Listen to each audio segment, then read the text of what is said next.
एक साधी गोष्ट मला आपल्याला सांगावीशी वाटते की समाजाच्या कुठल्या कुठल्या थरापर्यंत गरिमा जाऊन पोचलेले होते. आपण महाराष्ट्रातल्या उत्तम साहित्यिकांचं, उत्तम शास्त्रज्ञांचं किंवा उत्तम प्रतिभावंतांचं आत्मचरित्र जर वाचलं तर आपण भटकरांचं आत्मचरित्र वाचा, माशेलकरांचं वाचा, किंवा परवाच मी कुरुंदवाडच्या राणीसाहेबांचं एक आत्मचरित्र वाचलं. नाना प्रकारच्या लोकांनी आपापली आत्मचरित्र लिहिलेली आहेत. ह्या सगळ्यांच्या आयुष्यात त्यांना कधी ना कधीतरी एका ओळीचा स्पर्श झालेला आहे आणि ती म्हणजे पराधीन आहे जगती पुत्रवान. अशा पद्धतीनं महाराष्ट्राचं मन व्यापून टाकलेला असा एक कवी. आणि मला आठवतंय की 1977 डिसेंबरमध्ये गरिमा गेले 14 तारखेला. आणि नंतरची जी एक त्यांची अंतिम यात्रा निघाली, अक्षरशः म्हणजे अनेकांनी त्यावेळेच्या पुणेकरांनी अशी आठवण काढली की नरहर चिंतामणी केळकरांच्या नंतर अशा तऱ्हेची विराट अंत्ययात्रा ही गरिमांची निघालेली होती. त्याच अंत्ययात्रेत स्वतः शरदरावजी पवारही आलेले होते आणि ते बाबूरावजी पारखे या मंडळींचा असा विषय झाला की गरिमांचं निर्वाण तर झालेलं आहे पण ते साहित्य रूपाने आपल्यात आहे, तर ह्या स्मृती चिरंतन राहाव्यात म्हणून मराठी जनतेनं काहीतरी केलं पाहिजे. म्हणजे शरदरावांचे उद्गार मला अजूनही आठवत आहेत की आता तुम्ही काही करायचं नाही, जे काही करायचे ते समाज करेल. आणि त्यातून गरिमा प्रतिष्ठानची निर्मिती झाली 1 वर्षानंतर. मला आठवतंय की पहिला गरिमा सप्ताह आम्ही 1978 मध्ये सादर केला. त्यावेळेला शंतनुराव किर्लोस्करांनी त्याचं उद्घाटन केलेलं होतं. बाबूजींनी गीतरामायण सादर केलं, श्री रामचंद्रांनी गीत गोपाल सादर केलं आणि सचिन शंकरनी कथाही रामजीविकीची सादर केलं. महाराष्ट्रातले महान कलावंत त्या निमित्ताने त्या व्यासपीठावर आले आणि तिथून एक प्रकारची परंपरा सुरू झाली की महाराष्ट्रातले प्रतिभावंत साहित्यिक अनेक क्षेत्रातले मान्यवर हे गरिमा प्रतिष्ठानच्या कार्यक्रमाला आवर्जून उपस्थित राहत असत. मी आपल्याला सांगतो की 1979 मध्ये गीत रामायणाचा रजत महोत्सव साजरा झाला. त्या रजत महोत्सवात सुधीर फडक्यांच्या सुलश्री प्रतिष्ठान बरोबरच गरिमा प्रतिष्ठानही सहभागी झालेलं होतं. आणि पुण्याच्या टिळक रोडच्या न्यू इंग्लिश स्कूलच्या पटांगणावर तो विराट कार्यक्रम सादर झाला. गीत रामायणासारख्या कलाकृतीचं एक त्याला साजेसं असं त्याला महोत्सवाचं रूप देण्यात सुलश्री प्रतिष्ठानच्या बरोबरीनं गरिमा प्रतिष्ठानचाही वाटा होता. आणि गंमत म्हणजे त्याच्यानंतर गीत रामायणाचा सुवर्ण महोत्सव आणि हिरक महोत्सव हाही साजरा करण्याचं भाग्य गरिमा प्रतिष्ठानला लाभलं. आणि आपल्याला सांगतो, गरिमा स्वतः नेहमी म्हणत असत की मी गेल्यानंतर माझं काही फारशी लोक आठवण काढणार नाही. नाही, त्यांचं स्वतःच वाक्य असं होतं, एक काळी चौकट येईल म्हणजे वर्तमानपत्रात की गरी माडगुळकर नावाचे कवी गेले, बस समाज मन विसराळू असतं, ते झटकन सगळे विसरून जातात. पण मला हे सांगायला अत्यंत अभिमान वाटतो की गरिमा जाऊन इतकी वर्ष लोटली तरी सुद्धा रसिक मनातली गरिमांची आठवण ही तितकीच ताजी आणि टवटवीत आहे. आणि ह्यासाठी कुणीतरी जागर करावा लागतो सतत.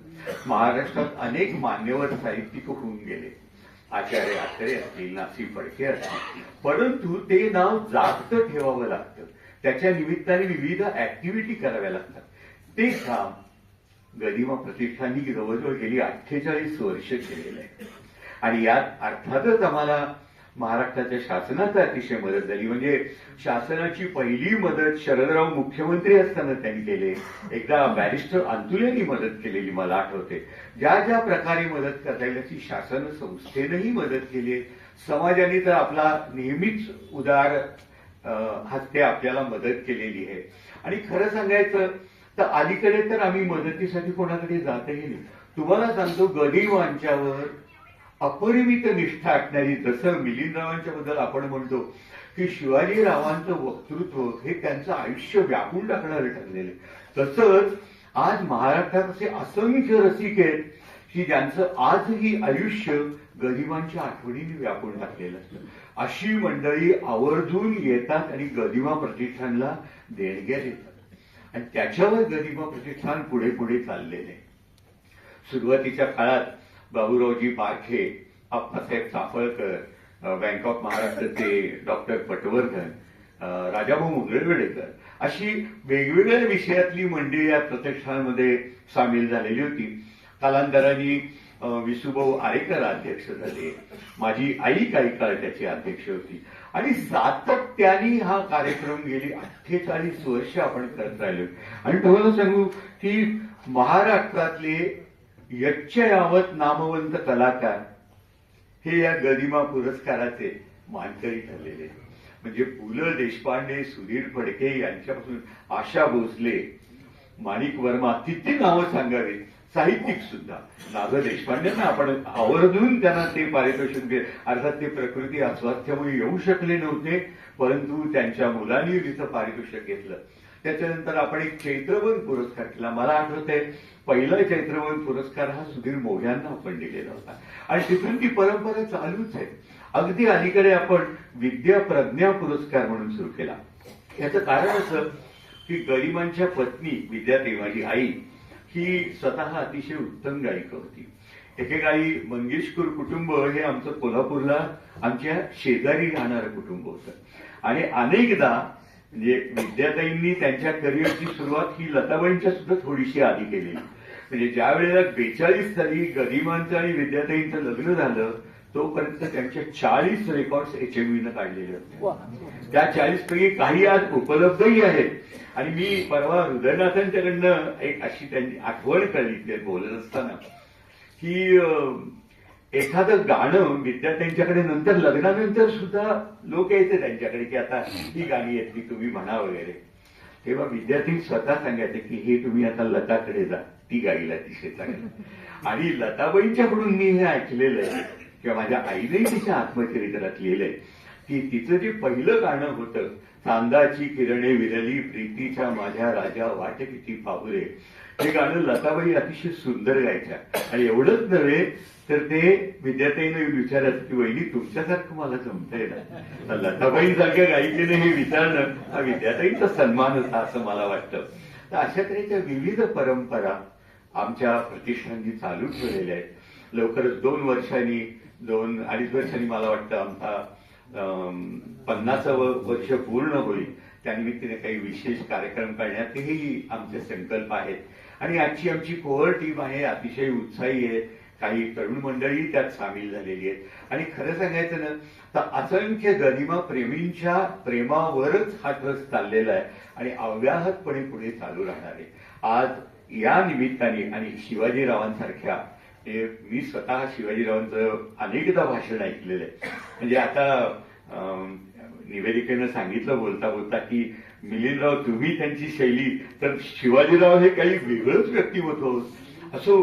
म्हणजे एखादा सहज उदाहरण द्यायचं तर मी असं म्हणेन की सुनील गावस्करांच्या बद्दल असं म्हटलं जायचं की काही चेंडू सावकाश खेळल्यानंतर त्यांची चेंडूवर इतकी नजर बसायची की कशाही त्याचा चेंडू त्यांना काही फुटबॉल सारखा दिसायचा आणि मग ते लीलया मारायचे. ज्या दिशेला ते ठरवायचे त्या दिशेला ते तो टोलवत असत. तसं मला वाटतं की शिवाजीरावांचं भाषेवर इतकं विलक्षण काय म्हणायचं त्याला प्राबल्य होतं किंवा त्याच्यावर कमांड होती. ही शब्दांचे खेळ ते इतके लीलया करत असत की खरोखरी मला आठवते की आम्ही आता प्रकाशही समोर बसलाय, उल्हासही आहे, आम्ही दिपून जायचो त्यांच्या भाषण शैलीनं. तर मिलिंदरावांच्यातही तो अंश आलेलाच आहे. आज महाराष्ट्रातल्या महनीय वक्त्यांपैकी ते एक आहेत. त्यांनाही आपण या निमित्ताने शुभेच्छा देऊया. आणि शिवाजीराव भोसलेंची परंपरा चांगली चालवण्यासाठी तुमच्या स्मृती समितीनं खरोखरीच महाराष्ट्रात मला आठवते आम्ही ज्यावेळेला शाळेत होतो त्यावेळेला एक वक्तृत्व तेजक सभा नावाची पुण्यात आता आहे की नाही मला माहिती नाही, पण शाळेतल्या वक्तृत्वाला उत्तेजन देणारी अशी ती एक संस्था होती. आणि खरोखरीच चांगल्या वक्त्यांना तिथे स्फूर्ती मिळत जाते.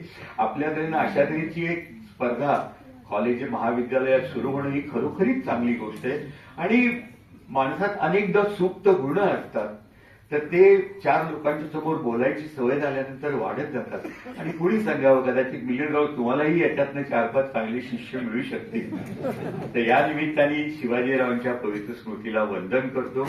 गदिमा प्रतिष्ठानचा आपण या निमित्ताने सन्मान केला, त्याबद्दल प्रतिष्ठानच्या आम्हा सर्व विश्वस्तांच्या वतीनं आपले मनपूर्वक आभार मानतो. आणि प्रतिष्ठानचं ज्याला गदिमा आनंद युग असं म्हणत असत, त्यांचा जो एक 30-35 वर्षाचा, आणि तुम्ही बघा त्या काळात नुसतं प्रतिभावंतांचं पीक आलं होतं. म्हणजे तुम्हाला गंमत सांगतो की प्रतिष्ठानच्या सुरुवातीच्या वर्षात आम्हाला असा प्रश्न पडायचा की अरे पुरस्कार कोणाला द्यायचा, कारण पुरस्कार एक आणि योग्य व्यक्ती अनेक असायच्या. आता थोडंसं उलट झालंय ही गोष्ट खरी आहे, पण तरी सुद्धा प्रतिष्ठान आपलं काम पुढे चालू ठेवणार आहे. काळानुरूप त्यात बदल केले जातील, नवीन मंडळी आहे, पण ज्या एका निष्ठेनं आम्ही सर्व काम करतोय त्याच निष्ठेनं आम्ही पुढेही काम करत राहू, एवढं प्रतिष्ठानच्या वतीनं आश्वासन देऊन मी माझे 2 शब्द संपवतो.